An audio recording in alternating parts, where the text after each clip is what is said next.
अवघाची संसार सुखाचा करीना, अवघाची संसार सुखाचा करीना, अवघाची संसार सुखाचा करीना, अवघाची संसार सुखाचा करीना, अवघाची संसार सुखाचा करीना,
अवघाची संसार सुखाचा करीन आनंद भरीन तिन्ही लोक जाईन गे माये तया पंढरपुरा भेटेन मायरा आपुलिया सर्व सुकृताचे फळ मी लायेन सेवा मी देईन पांडुरंगा भेटेन मायरा आपुलिया सर्व सुकृताचे फळ मी लायेन बाप रुक्मा देवीवरील विठ्ठलाच्या भेटी आपुलिया सेवेसाठी करुण्या ठेला विठ्ठल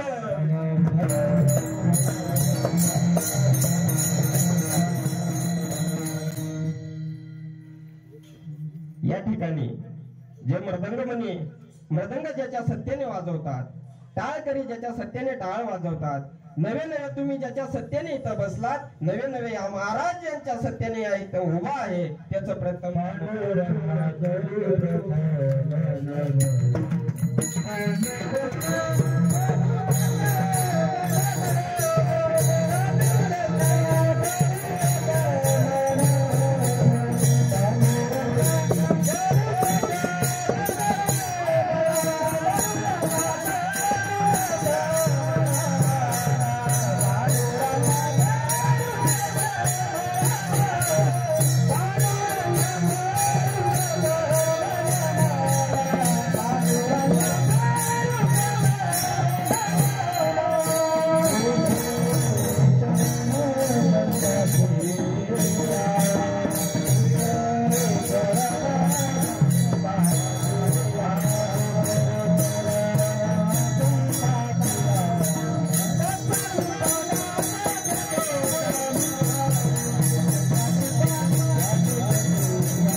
पांडुरंगा करू प्रथम नमन दुसरी चरण संताचिया वक्रतुंड महाकाय सूर्यकोटी समप्रभ निर्विघ्नं कुर्मदेव सुसर्वदा साक्षभूतं भावातीतं त्रिगुणरहितं सद्गुरुत्तम नमामि जयाच्या संगतीने विराग झाला मनोदरीचा जडभास गेला साक्षात परमात्मा मजरे टविला विसरू कसा मी श्रीपाद पादकांना ओम नमो ज्ञानेश्वराय ओम नमो ज्ञानेश्वराय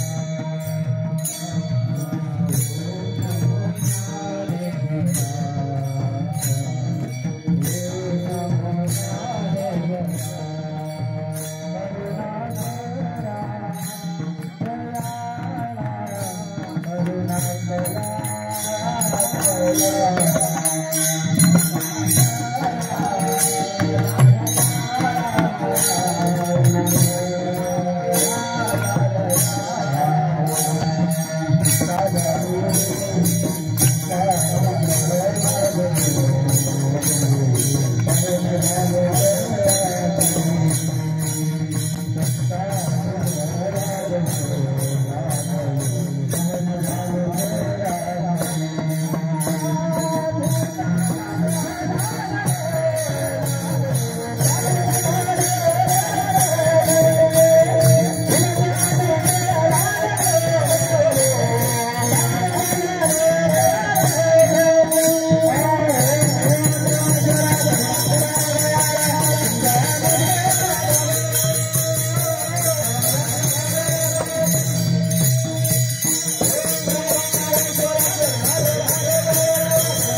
ज्ञानेश्वरा करुणा करा दयाळा तुमचा अनुग्रह लाभलो पवन झालो चराचरी विठ्ठल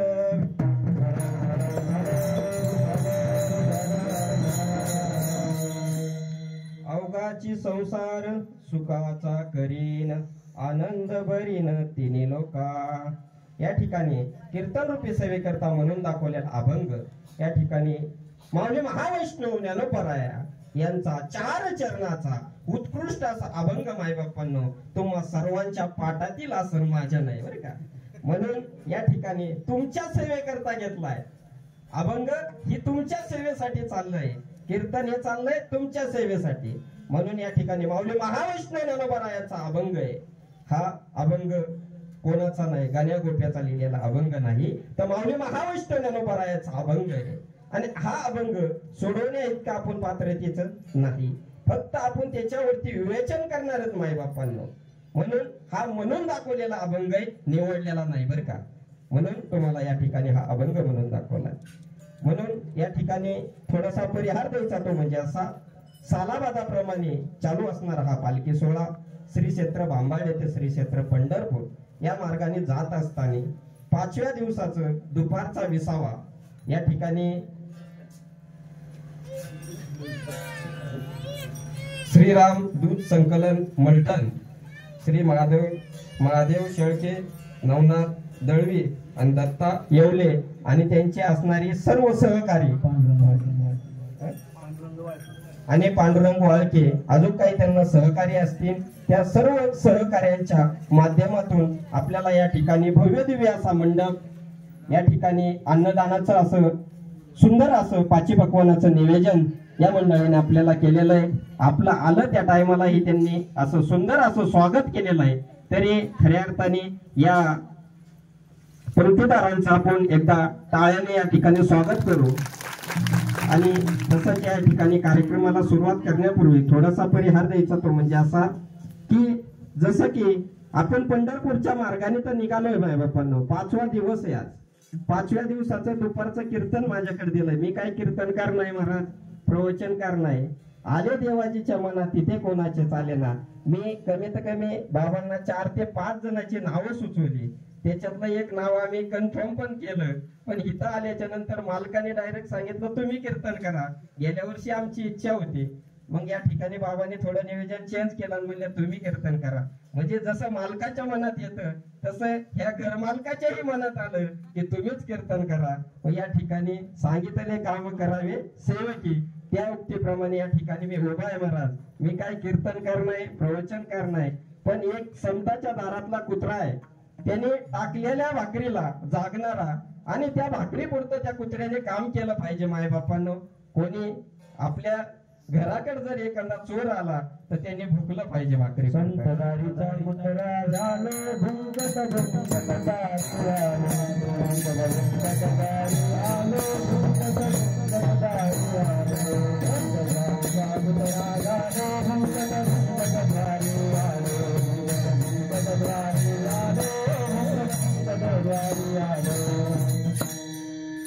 म्हणून या ठिकाणी त्या न्यायोक्तीप्रमाणे देव थोर म्हणावे की गुरु थोर म्हणावे पण मजा ऐसे भासते की गुरु थोर आहे. तुम्ही म्हणता मायबापांनो देवापेक्षा तुम्ही संतांना का महत्व देता तर संतांना शरण गेल्याशिवाय आपल्याला देवाचं दर्शन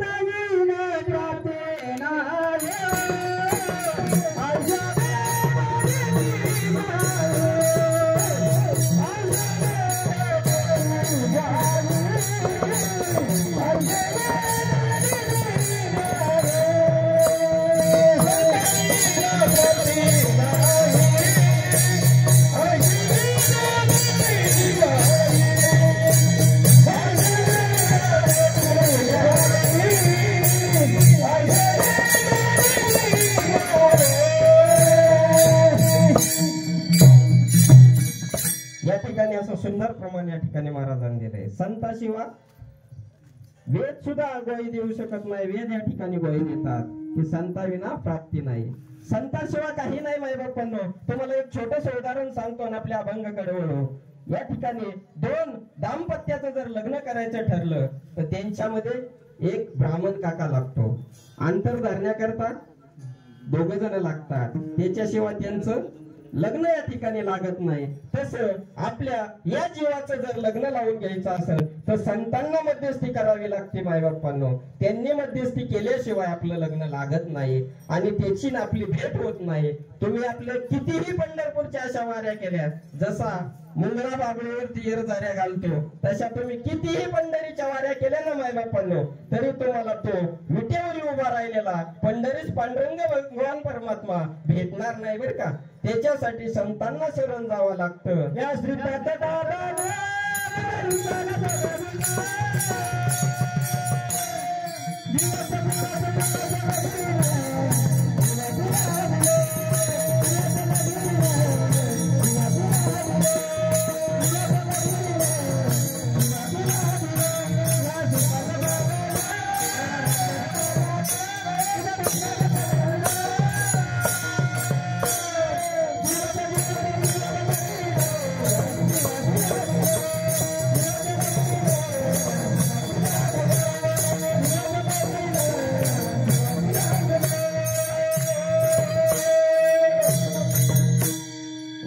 या ठिकाणी महाराजांनी सुंदर प्रमाण दिलं.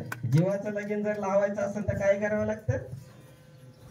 म्हणून या ठिकाणी महाराज अभंगात सांगतात, अवघाची संसार सुखाचा करीन आनंद भरीन तिन्ही लोका. जर या तिन्ही लोकांमध्ये जर आपल्याला आनंद भरायचा असेल, हा संसार जर सुखाचा करायचा असेल तर त्या बाबाला विसरून चालणार नाही. विसरू नको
चालणार नाही मायबापांनो.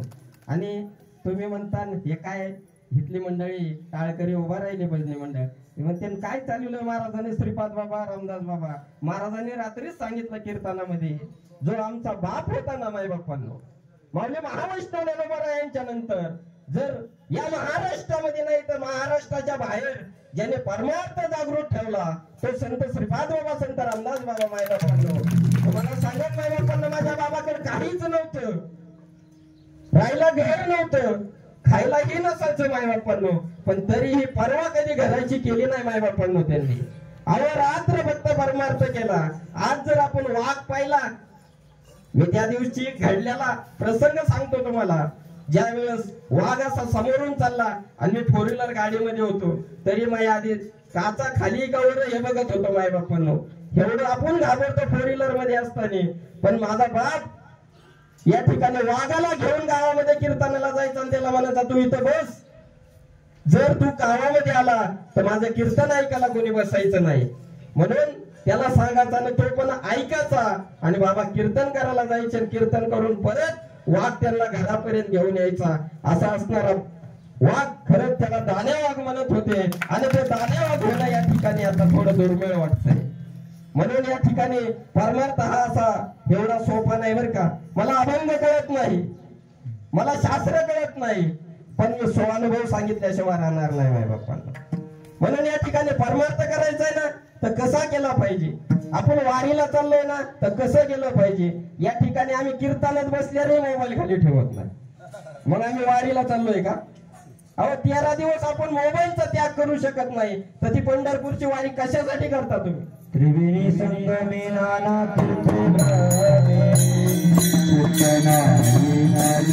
तडिसे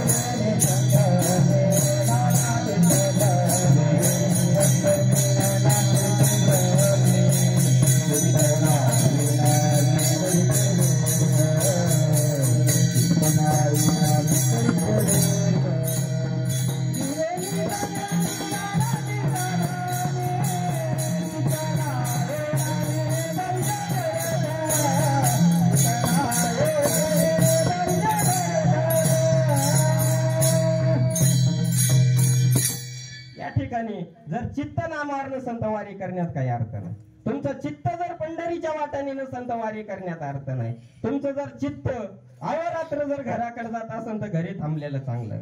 अहो घरचा वारीत आणि वारीतला घरी असं चाललंय माय बापांनो. घरी बसून तो विचारतोय काय चाललंय, जेवले का, काय होतं जेवायला, दुपारी चहा भेटला का, नाश्ता झाला का, घरचा विचारतोय. म्हणजे त्याचं लक्ष कुठं वारीत आणि वारीतल्याचं कुठं घरी. अशी आपली वारी चालली. तशी वारी नाही झाली पाहिजे माय बापांना. का तिथं बोर्ड आम्ही लावतो ना हे सिस्टम लावायला, तर चार्जिंग लावायला जे येणार ते पिन काढणार त्याची लावणार. अहो राव त्याला पण काय फरक पडणार आहे का? हा तुम्ही म्हणता महाराज तुम्ही मोबाईलच खिशात ठेवून कीर्तन सांगायला लागले आणि आम्हाला मोबाईलवर सांगताय. तर माझा मोबाईल कोणीही चेक करायचा. मला फक्त पंक्तीवाल्याचे सोडून दुसरा कोणाचा फोन याच्यात जर उचललेला असेल तर हिथंच मोबाईल टाकून देईल. करायची कशासाठी वारी आपल्याला? हे जीवन मरण संपण्याकरता वारी करायची, शेवटचा दिवस गोड करण्याकरता वारी करायची मायबापांना. मग वारी करायची ना तर या ठिकाणी कोणत्या तरी गोष्टीचा त्याग केला पाहिजे. आपल्याला कसं आहे, अवस्था नको पण व्यवस्था पाहिजे. अवस्था नको आपल्याला, व्यवस्था महत्वाची. पहिली आपल्याला चांगली जागा झोपायला मिळेल का नाही हे बघितलं पाहिजे गेल्या गेल्या. मग बाकीचं काही हो तिकडं. जेवण नाही मिळालं तर चालन पण आराम करायला जागा चांगली मिळाली पाहिजे. असं नाही चालत पंढरीच्या वाटाने बरं का माय बाबा. अरे पंढरीच्या वाटाने जाताना कुठंही लोळलं पाहिजे, कुठंही झोपलं पाहिजे आणि कुठं जिथं पसंत तिथं खाल्लं पाहिजे आणि वाटाने घाण करत नाही गेलं पाहिजे.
काय सांगितलं, खात जागा.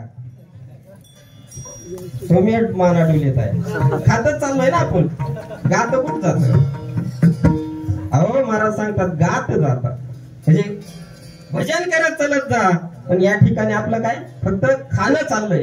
हा अहो माझ्या मागे महावैष्णव नाना बरायला त्या आळंदीमध्ये कोणी त्या झोळीमध्ये कोणी पीठ नाही टाकलं, कोणी टाकलं तर कोणी त्याच्यात शेण कालवण्याचं काम केलं. माय बाप्पांनो, आपणच म्हणतो पहिले लोक लय चांगले होते. अहो पहिल्यापासूनच हे चाललेलं आहे परमार्थामध्ये. माझ्या मावने महाविष्णू नंबर राहिला आळंदीमध्ये नीट जगून नाही दिलं. माय बाप्पांनो, आळंदीमध्ये जगून नाही दिलं, इंद्रायणीमध्ये येऊन नाही दिलं. आणि आज माझ्या मावने महाविष्णू यांच्या समाधीवरती आम्ही तुपानी आणि दयाने अभिषेक घालतो.